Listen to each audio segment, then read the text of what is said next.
what's your take on the play-in setup, and also within that framework, your thoughts on LeBron and his thoughts on the play-in? I mean, well, hey, my thoughts on the play-in is this.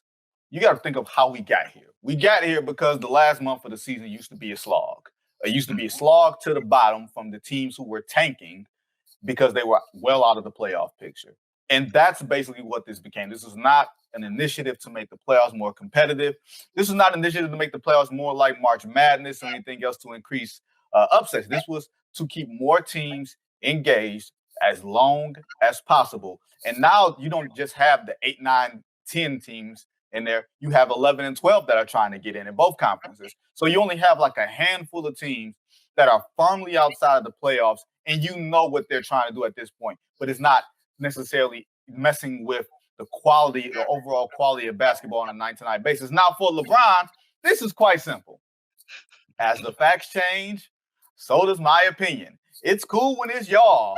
Y'all do the play-in tournament, Memphis, Portland, all of y'all peasants. But when it comes to me and mine, I would not be doing such things. He never envisioned a world where he would be in a position where he would be in a 7th seed or in an 8th seed, where he would have to be in a play-in tournament. So, of course, these words are going to come back to bite him now. And, of course, he's going to say it's stupid and everything else, or whoever needs to be fired. Honestly, this is one of the better ideas the NBA has come up with in quite a long time. Like, they need to do something about some of these outlandish offensive numbers.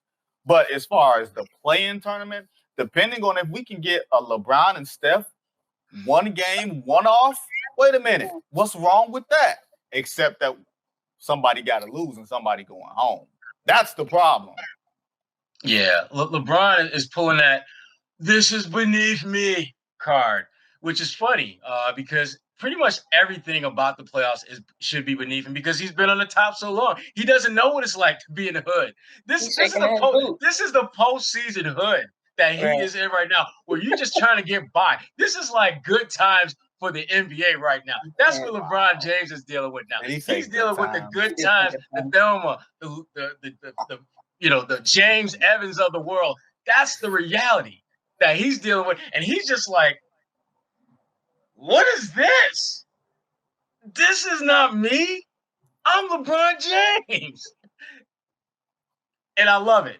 I love it. And I love it for the fact that, for one thing, you've actually got incentive to watch NBA basketball because it does have value now.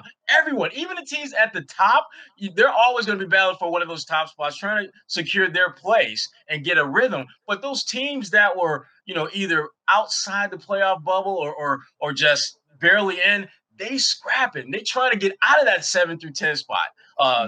And, one of the teams right around here, and the Boston Celtics, they're one of those teams that's trying to get out. Hi guys, Cedric Maxwell here. I want to take a minute to tell you about Marigold Medical.